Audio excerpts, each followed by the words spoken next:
হায় হায়, একটি সর্বনাশ হলো আমাদের। এই কপালপুরের জন্য গরুটা মরে গেল। এই লক্ষ্মী, এই তুই কি করলি যে গরুটা হঠাৎ মরে গেল? আমি কি করেছি? উপরওয়ালা ধবলিকে নিয়ে গেছে, এতে আমার কি দোষ? এই ঠান্ডা বৃষ্টির মধ্যে গরুটার হয়তো ঠান্ডা লেগে রক্ত পেয়েছে। কি করলে এখনো বুঝিস না? ওগো, কোথায় গেলে? এদিকে আসো।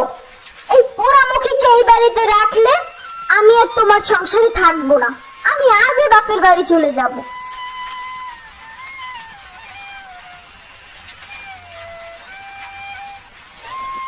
এই হয়েছেটা কি? হায় হায় হায়, এ কি গরুটার কি হলো? কি হবে আবার? এই পোড়ামুখীর জন্য গরুটা মারা গেছে। আজ তুমি যদি এর একটা বিচার না করো, ওকে যদি এই বাড়ি থেকে না তাড়াও, আমি আজই বাপের বাড়ি চলে যাব। এই মুখ পুরি, এখনো এখানে দাঁড়িয়ে আছিস কেন? এক্ষুনি এই বাড়ি থেকে চলে যা, তোর ছেলেকে নিয়ে যা। আর কোনোদিন এই বাড়ির চৌকাঠ পেরোবি না বলে দিলাম। ওগো, এই ঝড় বৃষ্টির মধ্যে আমি এই ছোট্ট ছেলেটিকে নিয়ে কোথায় যাব বলো? কোথায় যাবি তা কে জানে? তোর কারণে আজ আমার শখের গরুটা শেষ। আর কিছু হারাতে চাই না আমি। বাবা, তুমি আমার মাকে এভাবে বকছো কেন? কি দোষ করেছে আমার মা? এখানে আমার মায়ের দোষটা কোথায় বলো? আজ তুমি আমাদের এই বাড়ি থেকে তাড়িয়ে দিচ্ছ ছোট মায়ের কথায়। উপরওয়ালা একদিনের বিচার ঠিকই করবেন। যা যা, তাড়াতাড়ি এই বাড়ি থেকে বের হ, নয়তো ঘাট ধাক্কা দিয়ে বের করে দিব। চারদিকটা কেমন অন্ধকার হয়ে গেছে, মনে হচ্ছে ঝড় শুরু হবে। এভাবে যদি চলতে থাকে তাহলে তো আমার এই নড়বড়ে ঘরটা ডুবেই যাবে।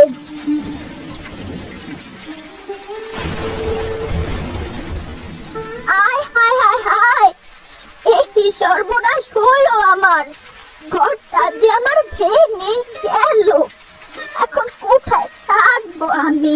কোথায় যাবো এই ঝড়ের মধ্যে?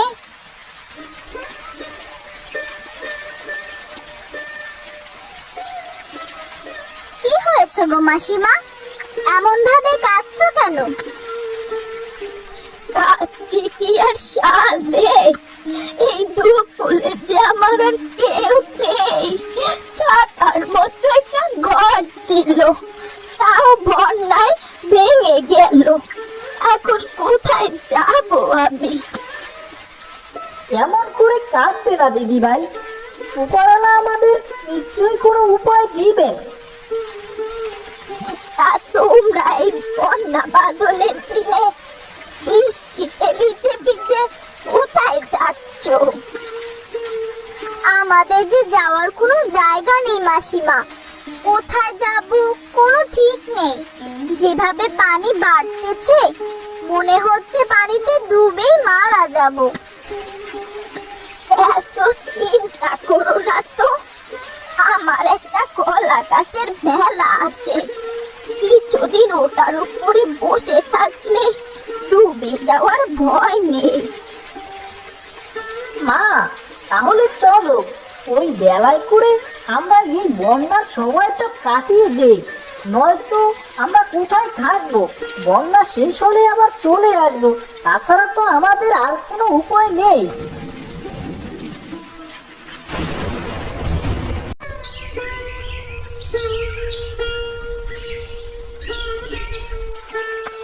আমার যে আর সহ্য হচ্ছে না রে বাচ্চা। শরীরটা কেমন জানি ঠান্ডায় অবশ হয়ে আসছে। কোথাও তো কোনো উল্কি দাঁড়া দেখতে নেই। এরাম তো পুরো পানিতে ডুবে গেছে। আমার যে আর হাতটা চলছে না। বেলা বাইতে বাইতে হাত পুরো ব্যথা হয়ে গেছে। একটু জিরিয়ে নিতে পারলে হয়তো ভালো হতো। গোপাল, ওই যে একটা বড় গাছ দেখা যাচ্ছে, চল রে ওইখানটায় যাই। ওই গাছটার নিচে কিছুক্ষণ জিরিয়ে নেই।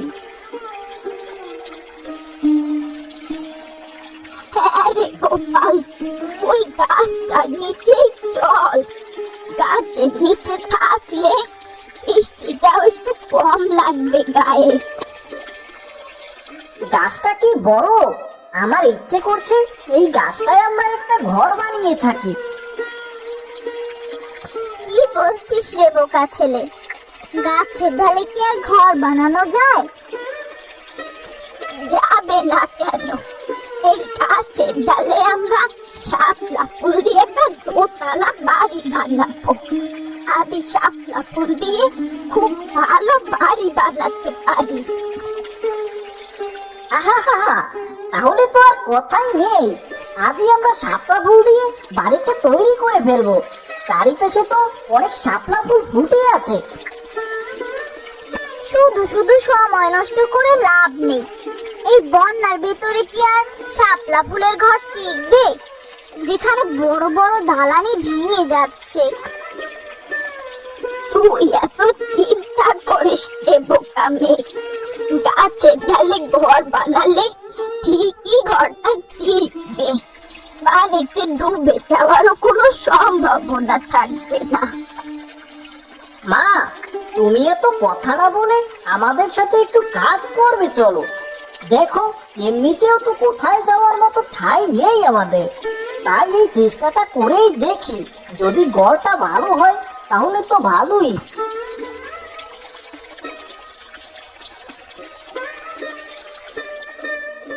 দেখলে মা, দেখলে কালকে সারা রাতের যে প্রচন্ড ঝড় উঠেছিল, আমাদের শাপলা ফুলের বাড়িটার তো কোনো ক্ষতি হলো না। বেশ মজবুত হয়েছে আমাদের ঘরটা। আসলে ঘরটা অনেক মজবুত হয়েছে। যেমনটা ভেবেছিলাম তেমন হয়নি। সবই হয়েছে এই মাসিমার জন্য। হ্যাঁ মা, তুমি ঠিক কথা বলেছো। মাসিমা ছাড়া আমরা এই ঘরটা তো কিছুতেই বানাতে পারতাম না। আমি তো গরিব মানুষ, এত কাজ করা আমার পক্ষে সম্ভব হতো না। তোরা ছিলি বলেই তো এত সুন্দর একটা ঘর আমরা বানাতে পারলাম। থাকার জায়গা তো হলো কোনো একভাবে, কিন্তু এভাবে না খেয়ে আর কতদিন? পেটে তো অনেক খিদা পেয়েছে। মা, আমি আশেপাশটা একটু ঘুরে দেখে আসি। তোমরা ততক্ষণে এখানে বসে গল্প গুজব করো। দেখি কোথাও গিয়ে যদি খাবার পাই তাহলে নিয়ে আসবো আর কি। যেখানে যাস তাড়াতাড়ি আসিস খোকা, বেশি দেরি করিস না আবার। আর কোথায় যে ঘুরবো কিছুই তো বুঝতে পারছি না। সবখানে শুধু পানি আর পানি। সামনে একটু এগিয়ে গিয়ে দেখি কাউকে পাচ্ছি কিনা। যদি কোনো খাবার পাওয়া যায় তাহলে তো ক্ষুধাটা নিবারণ হবে আমাদের। ওই তো একটা লোক দেখা যাচ্ছে মনে হয়, ঘরের চালার উপরে দাঁড়িয়ে আছে। যাই, তার কাছে গিয়ে দেখি। ও বাছা, তুমি এই বেলাটা নিয়ে কোথায় যাচ্ছ? এই তো কাকু, আশেপাশটা একটু ঘুরে দেখছিলাম বন্যায় কার কি অবস্থা হয়েছে, আর খাবারের সন্ধান করছিলাম। তা আপনার এই অবস্থা কেন? কি আর বলবো বলো, বন্যায় যে পুরো গ্রামটা ডুবে যাচ্ছে। আমি তো কোনো রকম ঘরের চালার উপরে দাঁড়িয়ে আছি, কিছু চাল আর ডাল দিয়ে। কোথাও যাওয়ার জায়গা যে আমার নেই। কাকু, আপনি আমার সাথে আসুন। আমরা একটা গাছের ডালে শাপলা ফুলের ঘর বানিয়েছি। সেখানে না হয় বন্যা শেষ হওয়া না পর্যন্ত আপনি সেখানেই থাকলেন। হ্যাঁ বাচ্চা, তাই চলো। আমার এখানে আর দাঁড়িয়ে থাকতে একদমই ইচ্ছে করছে না। পাটা যে ব্যথা হয়ে গেছে, এদিকে ঘরটাও যে ডুবে যাচ্ছে। কতক্ষণ দেখবে কে জানে। বাবা বাবা, গোপাল, ঘরটা তো বেশ ভালোই বানিয়েছিস রে। আমি আর কি করলাম, সবই তো বুড়ি দিদিভাই করলো। সে না থাকলে এমন ঘর আমরা কখনোই বানাতে পারতাম না। এখন এই ঘরের কথা বাদ দিয়ে বল, কোনো খাবারের খোঁজ পেলি? পেটে তো ক্ষুধা একদম চোচো করতেছে। খাবার নিয়ে এত চিন্তা করতে হবে না, আমার ঝোলাটায় চাল ডাল মুড়ি সবকিছুই যে আছে। কি বললে কাকু, মুড়ি? যদি মাছের ঝোল দিয়ে মুড়ি মেখে খেতে পারতাম তাহলে তো ভালোই হতো। আরে গোপাল, মাছ খাবি তো ভালো কথা, এত বন্যার পানি, মাছ তো ধরলে ধরতে পারোস। আমার কাছে বড়শি আছে, তবে বড়শি যে বাঁধবো সেই সুতো আর ছিপ নেই। আরে সুতো নিয়ে এত চিন্তা করতে হবে না, সুতো তো আমার থলিতেই আছে, এটা দিয়ে না হয় শক্ত করে বেঁধে নিলাম। হুররে, কি মজা কি মজা, আজকে আমরা মাছ ধরবো। এত লাফাস না রে গোপাল, বড়শি ফালালেই যে মাছ উঠবে এমন তো কোনো কথা নয়। তবে বড়শি যে বাঁধবো ওই ছিপটাই তো নাই আমার কাছে। কাকু, এত চিন্তা না করে চলো আমার সাথে, বেলাটা নিয়ে আশেপাশটা একটু ঘুরে দেখি, হয়তো একটা ছিপ পেলেও তো পেতে পারি। হ্যাঁ রে গোপাল, তোর কাকুকে নিয়ে উত্তর দিকটায় যা, ওইদিকে তো অনেক গাছপালা বেশি, ওইদিকে গেলে হয়তো ছিপ পেয়ে যাবি। আর দেরি করিস না রে গোপাল, চল চল তাড়াতাড়ি যাই। কাকু কাকু, ওই দেখো দেখো, কি যেন একটা ভেসে আসছে। হ্যাঁ রে গোপাল, কি যেন একটা আসছে, আমিও তো দেখছি। চল ওই দিকটা যাই, গিয়ে দেখি হয়তো একটা ছিপ মিললেও তো মিলতে পারে। হ্যাঁ কাকু, তাই নিয়ে যাচ্ছি। কাকু, বড়শি দিয়ে কি কি মাছ ধরতে পারবো আমরা?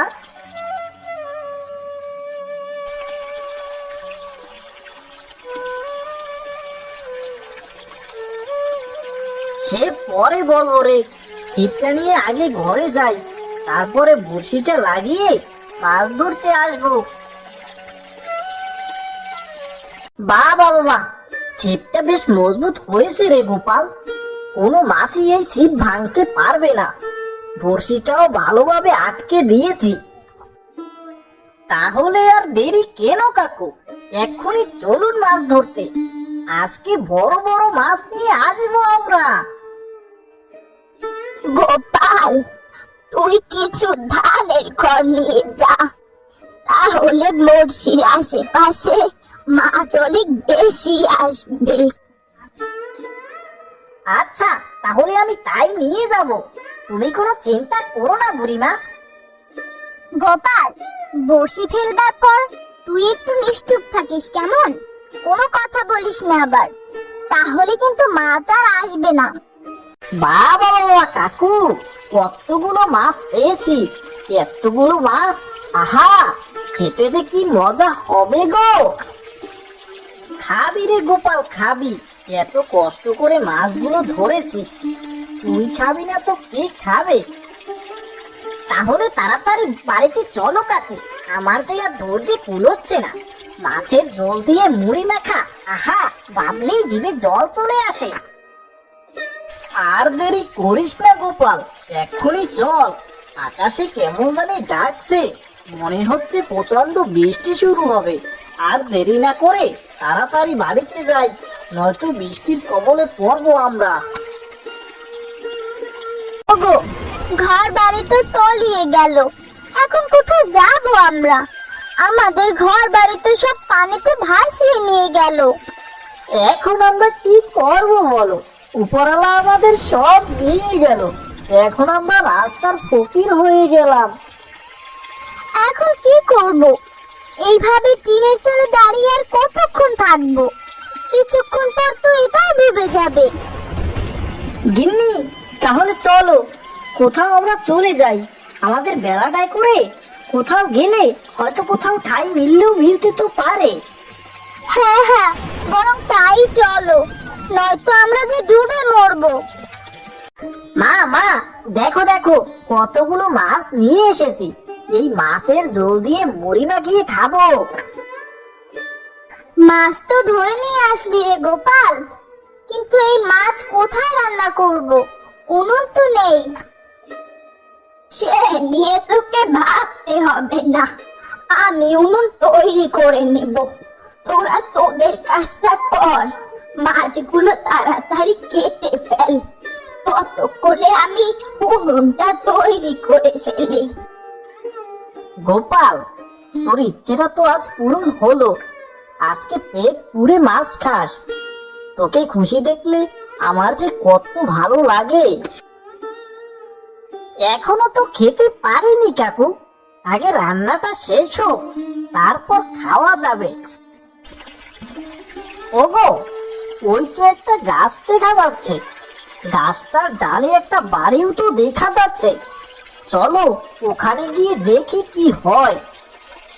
হ্যাঁ গো, তাই চলো, হয়তো ওখানে গেলে একটু আশ্রয় পাবো। এ পোড়ামুখী, তুই এইখানে? ওগো দেখো, পোড়ামুখী এইভাবে গাছের উপরে বাসা বেঁধেছে। হ্যাঁ আমি পোড়ামুখী, আমি ভালো না। আমি তো তাও থাকার মতো একটা জায়গা পেয়েছি, তোমরা তো তাও পাওনি, এখন ভেলায় ভেলায় ঘুরছো। তাতে তোর কি মুখ পুরি? তোর জন্যই তো আজ আমাদের এই দশা। তোর মতো মুখ পুরির সাথে আবারও দেখা হয়ে গেল। কি জানি এখন আমাদের সাথে আবার কি দুর্ঘটনা ঘটে। আমাকে ঘর থেকে বের করে দিয়েও তোর শান্তি হয়নি, এখন আবার এখানেও আসছিস জানাতে। ওগো, এখান থেকে চলো তো, এখানে থাকলে আমাদের ভেলাটাও তো নষ্ট হয়ে যাবে। এর মুখ দেখলে আমাদের অমঙ্গলই বেশি হবে। তাড়াতাড়ি এখান থেকে চলো। আহ, বাঁচাও বাঁচাও, কে আছো বাঁচাও, আমরা যে ডুবে যাচ্ছি। মা, ওইদিকে কিসের যেন একটা শব্দ হচ্ছে, মনে হচ্ছে কেউ ডুবে যাচ্ছে। তাহলে একটু এগিয়ে গিয়ে দেখতো কে আবার বিপদে পড়লো। গোপাল, চল রে, গিয়ে দেখি কে বিপদে পড়লো আবার। তোমরা এখানে কেন? তোমাদের বাড়িঘর কোথায়? যেই বাড়ি থেকে আমাদের তাড়িয়ে দিয়েছিলে সে বাড়ি আছে তো তোমাদের? গোপাল বাবা, তুই আমাদেরকে বাঁচা বাবা, আমাদের যে ঘর বাড়ি সব পানিতে ভাসিয়ে নিয়ে গেছে। আমরা যে তোদের সাথে বড় অন্যায় করেছি রে। আমি তোমাদের কখনোই ক্ষমা করতে পারবো না। তোমরা যা করেছো আমার মায়ের সাথে, তা কখনোই ক্ষমার যোগ্য নয়। বাবা গোপাল, তুই আমাকে বাঁচা।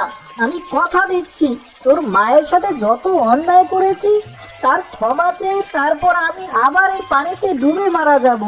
তবু আমাকে বাঁচা, আমাকে শেষবারের মতো ক্ষমা চাওয়ার সুযোগ করে দে। গোপাল, এত করে যখন বলছে, চল না নিয়ে। তোর মা যদি ক্ষমা করে তাহলে তো তোর কোনো সমস্যা নেই। হ্যাঁ কাকু, আমার মা যদি তাদের ক্ষমা করে দেয় তাইলে আমি তাদের ক্ষমা করব, নয়তো আমি তাদের কখনোই ক্ষমা করতে পারবো না। শালা বোন আমার, তুই আমাকে ক্ষমা করে দে। আমি যে তোর সাথে অনেক খারাপ আচরণ করে ফেলেছি, আমি আমার ভুল বুঝতে পেরেছি, আমাকে শেষবারের মতো ক্ষমা করে দে। ওগো, তুমি আমাকে মাফ করে দাও। আমি যে বড্ড অন্যায় করে ফেলেছি, তুমি আমাকে ক্ষমা না করলে আমি মরে গিয়েও যে শান্তি পাবো না। উপরওয়ালা আমাদের কখনো ক্ষমা করবে না। তুমি আমাকে ক্ষমা করে দাও। রমেশ, তুই যে কাজটা করেছিস, এই কাজটা করতে কি তোর একবারও বিবেকে বাঁধলো না? কেমনে পারলি এই ছোট্ট শিশুটাকে সহ এই মহিলাকে ঝড় বৃষ্টির মধ্যে বাড়ি থেকে তাড়িয়ে দিতে? আমি জানি আমি যে কত বড় ভুল করে ফেলেছি। আমার যে কোনো ক্ষমা চাওয়ার মতো যোগ্যতাও নেই, তবুও ক্ষমা চাইছি। শায়লা যদি ক্ষমা না করে উপরওয়ালা আমাকে কখনো ক্ষমা করবে না। শায়লা, তোর কাছে ক্ষমা চাওয়ার মতো মুখ নেই আমাদের। ওগো, চলো আমরা এখান থেকে চলে যাই, এই বন্যার ভিতরে কোথাও গিয়ে মরে যাই। না, তোরা কোথাও যাবি না। বাঁচলে একসাথে বাঁচবো, মরলেও একসাথে মরবো। আমি তোদের ক্ষমা করে দিয়েছি, তোরা তোদের ভুল বুঝতে পেরেছিস, এটাই অনেক। আজ থেকে আমরা সবাই একসাথে থাকবো। হুররে, কি মজা কি মজা, আজ থেকে আমার বাবাও আমার সাথে থাকবে। সব